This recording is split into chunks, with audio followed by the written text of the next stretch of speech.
சின்னஞ்சிறு கூட்டுக்குள்ள சொர்க்கம் இருக்கு. அட சின்ன சின்ன அன்பில் தானே ஜீவன் இன்னும் இருக்கு. பட்டாம்பூச்சி கூட்டத்துக்கு வட்டாயதுக்கு அடபாசம் மட்டும் போதும் கண்ணே காசு பணம். சரி விடுமா, இப்படியே அழுதுட்டு இருந்தா எல்லாம் சரியாயிடுமா? விடு, ஏதோ தெரியாம பண்ணிட்டான். அதுக்குன்னு சாப்பிடாம கொள்ளாம இப்படியே உட்காந்து இருந்தா எப்படி? உடம்பு கெட்டு போயிடுமா? அம்மா, என்னம்மா நீ சொன்னதெல்லாம் உண்மையா? நம்ம செந்திலா இப்படி பண்ணா? ஐயோ ஆமாடி மாலதி, நான் என்ன செய்யட்டும்? என் குடும்ப மானமே போச்சு. மீனா, பாத்தியடி உன் தம்பி பண்ண காரியத்தை. எங்கம்மா அவன்? எங்க அவன்? அவனை எதுக்கு வீட்டில் சேர்த்த நீ? உங்கள் குடும்ப மானத்தை இப்படி சந்தி சிரிக்க வச்சுட்டானே. என் வீட்டுக்கார் வீட்டு பக்கம்லாம் இதை தெரிஞ்சிச்சுன்னா நம்ம குடும்பத்தை பற்றி எவ்வளோ கேவலமாக யோசிக்குவாங்க. என்னென்ன விடுன்னு சொல்கிற? இதே உன் பையன் பண்ணியிருந்தா இப்படி தான் விடுவியா? மால்தி, அம்மா முதல்ல இதை நினைச்சு வருத்தத்துல இருக்கிறாங்க. நீ ஏன் எரியிற நெருப்புல எண்ணெய ஊத்துற மாதிரி பேசுற? இப்ப அவன் கல்யாணம் கட்டின்னு வந்தாச்சு, என்ன பண்ண முடியும்? இந்த அம்மா கிட்ட நான் அப்பவே சொன்னேன், கோவப்படாத, கொஞ்சம் நிதானமா யோசிச்சு பேசு அப்படின்னு. ஆனா இவங்க கேட்கல. நான் பாக்குறேன் யோசிக்கிறேன்னா சொல்லியிருந்தா அவன் காத்திருந்திருப்பான். சுத்தமா முடியவே முடியாதுன்னா அதான் அவன் கட்டின்னு வந்துட்டான். ஏன்னா அப்ப அவன் பண்ணது சரின்னு ஒத்துக்கிற? நான் அப்படி சொல்லல மீனா. இன்னும் எப்படி என்ன சொல்லுற? இதெல்லாம் நம்ம குடும்பத்துக்கு சரியா? 4 பேர் கேட்டா எவ்வளோ கேவலமா நம்மள பேச மாட்டாங்க. ஏன் நீ அம்மா இவ்வளோ வருத்தத்தில் இருக்கிறாங்களே, நீங்களாச்சும் தம்பிக்கு ஏதாவது சொல்லக்கூடாதா? மால்தி, நான் என்ன சொல்லட்டும்? இதுக்கும் எனக்கு என்ன சம்மந்தம் இருக்கு? நான் சொன்னால் மட்டும் எல்லாம் கேட்டுடவா போகிறாங்க? உங்கள் அண்ணன் பேச்சுக்கே இந்த வீட்டில் மதிப்பில்லை, என்னெல்லாம் யார் மதிக்க போகிறா?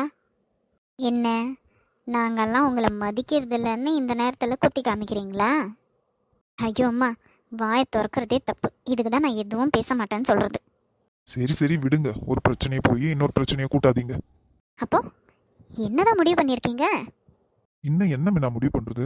அவன் கட்டின்னு வந்துட்டான், அவ்வளவுதான். அப்போ இனிமே அந்த பொண்ணும் அவனும் இங்கே தான் இருப்பாங்களா? வேற எங்க போவாங்க? இல்லைண்ணே, இது நல்லதுக்கு இல்லை, வேண்டாம். ஒன்று அந்த பொண்ணை வாபஸ் அனுப்ப சொல்லு, இல்லைன்னா அவங்க 2 பேருமே வீட்டை விட்டு போக சொல்லு. இந்த இடத்துல அப்படியேப்பட்டவங்களுக்கு இடம் இல்லை. நீ பார் மீனா, நீ இங்கிருந்து கல்யாணம் கட்டினா வெளியே போயாச்சு. நீ இப்போ வேற வீட்டு பொண்ணு. இந்த வீட்டு விஷயத்துல எல்லாம் தலையிடாத. வந்தியா, அம்மாவைய பாத்தியா, என்ன ஏதுன்னு பேசினியா, நல்லா சாப்பிடு, 2 நாள் தங்கு. ஆனா எந்த முடிவு எடுக்கிற விஷயத்துல எல்லாம் நீ இருக்காத. என்னென்ன இப்படி பேசுகிற? அப்போ எனக்கு இந்த வீட்டில் எந்த உரிமையும் இல்லையா? அப்போ நான் இந்த வீட்டு பொண்ணு இல்லையா?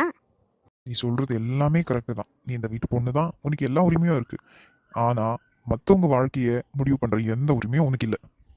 இப்போ அவன் அந்த பொண்ணை இஷ்டப்பட்டு கட்டின்னு வந்திருக்கான். எப்படி அவங்களை பிரிக்க சொல்ற? இல்லை வீட்டை விட்டு அனுப்புன்றியே, அவன் எங்கே போவான்? போய் என்ன பண்ணுவான்? உன்ன மாதிரி என்னால் எடுத்தோம் கவுத்தோம்னாலாம் பேச முடியாது. நம்ம வீட்டுக்கு எப்படி அவங்க 2 பேரும் தெரியாமல் கல்யாணம் பண்ணியிருக்காங்களோ அதே மாதிரி தான் அந்த பொண்ணு வீட்டுக்கும் தெரியாதான். நம்ம எப்படி வருத்தப்படுறோம் நம்ம தம்பிக்காக, அதே மாதிரி அவங்க வீட்லையும் வருத்தப்படுவாங்க தானே. அதுக்கு நம்ம என்ன செய்யறது? அது அவங்க தலையெழுத்து. அப்படி இல்லை மாலதி, நம்மளுக்கு எப்படி கஷ்டம் இருக்கோ அதே மாதிரி தான் அடுத்தவங்களுக்கும் கஷ்டம் இருக்கும்னு நம்ம புரிஞ்சு நடந்துக்கணும். பாத்தியாடி, நான் என்ன சொன்னாலும் இவன் அவனுக்கு தான் சப்போர்ட் பண்ணுறான். இந்த வீட்டில் யாருமே என் பேச்சு கேட்குறதில்ல, எல்லாம் அவங்கவுங்க இஷ்டத்துக்கு பண்ணுறாங்க. இங்கே பாருண்ண, இது நல்லதுக்கு இல்லை. ஏன்னா நீயே 2 வயசு பசங்களை வச்சுன்னு இருக்க. நாளைக்கு அந்த பசங்களும் இவனை பார்த்து அதே மாதிரி பண்ணா என்ன பண்ணுவ நீ? ஆமாம், இவன் கேட்டாலும் கேட்டா சரியான கேள்வியை தான் கேட்டிருக்கா. அந்த வயசு பசங்களும் இவனை மாதிரியே பண்ணா உனக்கு சரியா? அதனால தான் சொல்கிறோம், அவங்க 2 பேரையும் வீட்டை விட்டு அனுப்பிடு. இல்லை, நாளைக்கு நீயும் இப்படி தான் கஷ்டப்பட போகிற.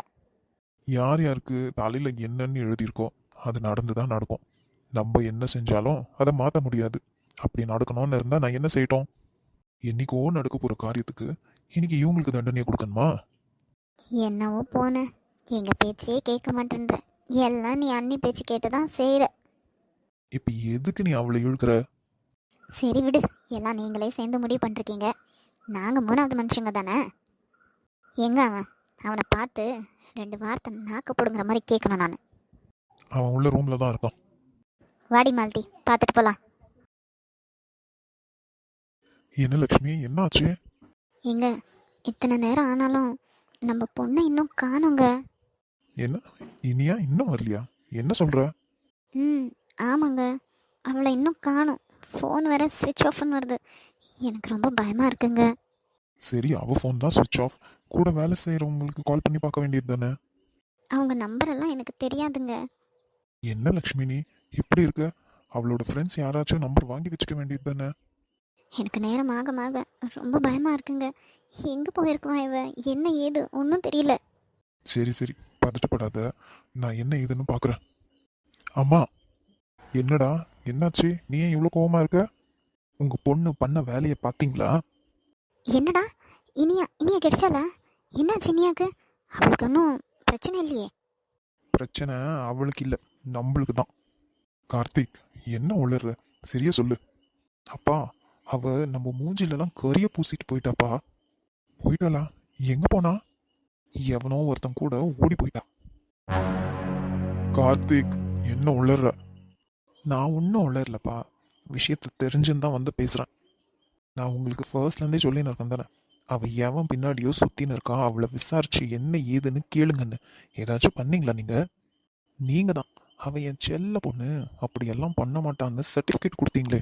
இப்போ பார்த்தீங்களா, நம்ம குடும்பத்தையே நடு தெருவில் நிற்க வச்சுட்டு போயிட்டா. நாளைக்கு நம்ம சொந்தக்காரங்களுக்கெல்லாம் தெரிஞ்சிச்சுன்னா நம்மளை எப்படி கேலி செய்வாங்க தெரியும் தானே? உனக்கு உனக்கு யார் சொன்னது? அப்படியெல்லாம் இருக்காது. ஐயோ அப்பா, இன்னுமா நீங்கள் அவளை நம்புறீங்க? அவளே எனக்கு கால் பண்ணி சொன்னான். டேய், அவ எனக்கு ஃபோன் பண்ணலையடா. அவ ஃபோன் ஸ்விட்ச் ஆஃப் ஆயிருக்கு. ஆமாம், அவள் ஃபோன் சுவிட்ச் ஆஃப் தான். அவள் ஒருத்தனை கட்டியிருக்காளே, அவன் ஃபோன்லேருந்து எனக்கு பண்ணான். எப்போ எப்போ வேண்டா இதெல்லாம் நடந்தது? இன்னைக்கு தாம்மா ஆஃபீஸ் போகிறேன்னு கிளம்பி போனா இல்லை. ஆஃபீஸ் எல்லாம் போகல, போய் ஒரு கோயிலில் கல்யாணம் கட்டிக்கிட்டு அவங்க வீட்டுக்கு அப்படியே போயிருக்கா. என்னங்க என்னங்க இது என்னென்னமோ சொல்கிறான் இவன். இப்போ அழுது என்ன செய்ய? ஒரு பொண்ணு இருக்கா வீட்டில், அவள் என்ன பண்ணுறா, யார்கிட்ட பேசுகிறா, இதெல்லாம் கவனிக்க முடியாதா உனக்கு? அப்படின்னு என்ன வேலை தான் செஞ்சுன்னு இருக்க வீட்டில் நீ? எனக்கு எப்படிங்க இதெல்லாம் தெரியும்? நான் வீட்டுள்ளே இருக்கேன். அவள் ஆஃபீஸ் போகிறேன்னு போகிறா. அவளை நம்பி தானே அனுப்பி வச்சேன். அவள் இப்படியெல்லாம் பண்ணுவான்னு எனக்கு எப்படிங்க தெரியும்? மா, நான் உன்கிட்ட கூட சொல்லியிருக்கேன் தானே, அவள் இப்படியெல்லாம் எவன் பின்னாடியும் சுற்றுறான்னு. நீயாவது விசாரிச்சிருக்கலாம். தப்பு தான்டா, தப்பு தான். நீ சொன்ன அன்னைக்கே நான் விசாரிச்சிருக்கணும். ஆமாம், பொண்ணு பொண்ணுன்னு செல்லம் கொஞ்சுங்க. டேய், அவங்க வீடு எங்கன்னு தெரியுமா? ஐயோ, என்ன பண்ண போகிறீங்க? அங்கெல்லாம் போய் சண்டை போடாதீங்க. ஏமா சண்டை போடாம அவளை வீட்டுக்கு கூப்பிட வச்சு கொஞ்சம் போறியா மறுபடியும்? நீ சொல்லுடா, எங்க வீடு? எனக்கு தெரியும், வாங்க போலாம். ஐயோ வேண்டாங்க, அங்கே போய் பிரச்சனை பண்ணாதீங்க. நீ சும்மா இருமா, அவ என்னமோ நினைச்சுன்னு இருக்கா. நாங்க யாருன்னு அவளுக்கு காமிச்சிட்டு வரோம். ஐயோ, இந்த பையன் முதலே எகிருவான். இந்த விஷயம் வேற தெரிஞ்சிருக்கு. என்னதான் பண்ண போகிறாங்களோ தெரியல. சரி நீயா, அழுவாத. பார்த்தீங்கல்ல, உங்கள் அக்காங்கெல்லாம் வெளியே எப்படி பேசிக்கிறாங்க. எனக்கு கேட்குறதுக்கே பயமாக இருக்கு. எந்த குடும்பத்தில் தான் நம்ம இப்படி கல்யாணம் பண்ணின்னு வந்தால் ஒத்துக்குவாங்க? உங்கள் குடும்பத்தில் சந்தோஷமாக ஒத்துக்குவாங்களா? ஸ்டார்டிங் அப்படி தான் பண்ணுவாங்க. எங்கள் அக்கா அவங்களுக்கு, எங்கள் அம்மாக்கெல்லாம் எனக்கு நல்லா கல்யாணம் பண்ணி பார்க்கணுன்னு ஆசை.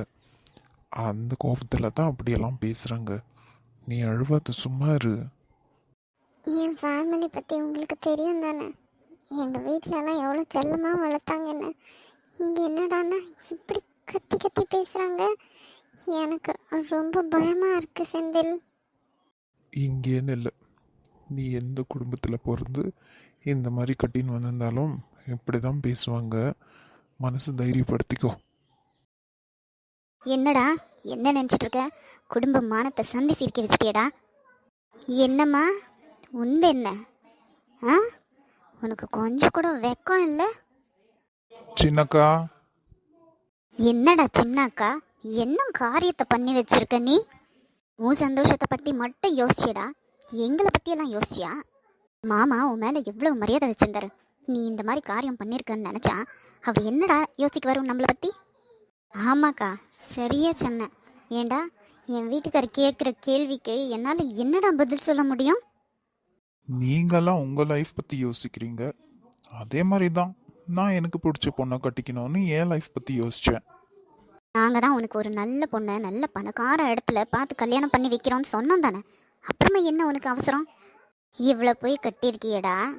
எவ்வளோ சவரன் நகை போடுவாங்க இவங்க குடும்பத்தில்?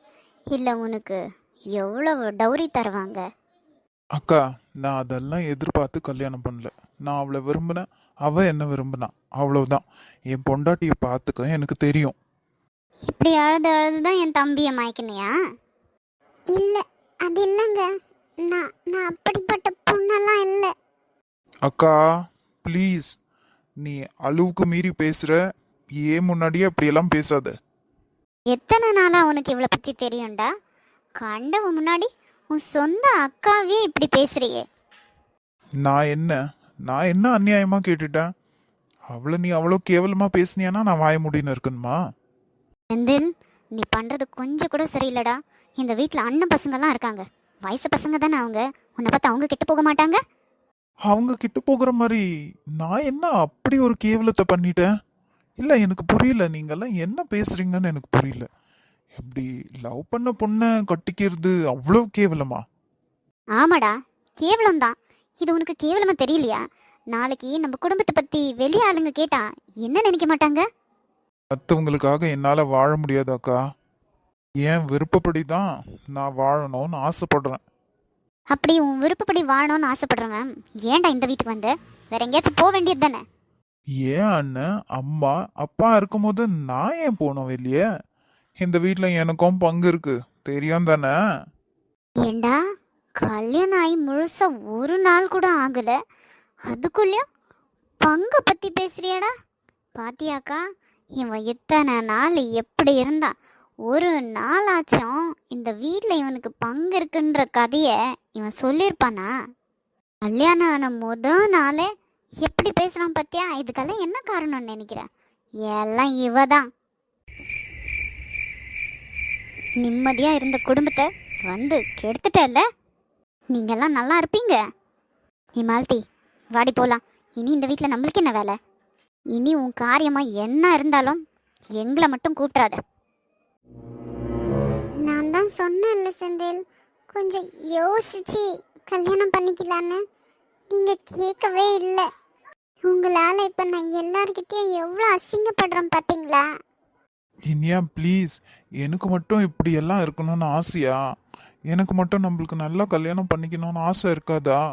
ஆனா இவங்க என்னைக்குமே நம்ம கல்யாணத்துக்கு ஒத்துக்க மாட்டாங்க. இன்னும் கொஞ்ச நாளைக்கு அட்ஜஸ்ட் பண்ணிக்கோ இனியா. எங்க வீட்ல வேற இங்க வந்து என்ன வம்பு இழுக்க போறாங்களோ, என்ன கலாட்டா பண்ண போறாங்களோ, அது வேற நினைச்சா பயமா இருக்கு. நீங்க தான் சொல்லாதீங்கன்னா என் தம்பிக்கு வேற ஃபோன் பண்ணி சொல்லியிருக்கீங்க. இது என்ன கதை இது? எனக்கு இருந்தாலும் நம்ம சொல்லிதானே ஆகணும். போங்க, எல்லார்கிட்டயும் உங்களால நான் திட்டு வாங்க வேண்டியதா இருக்கு.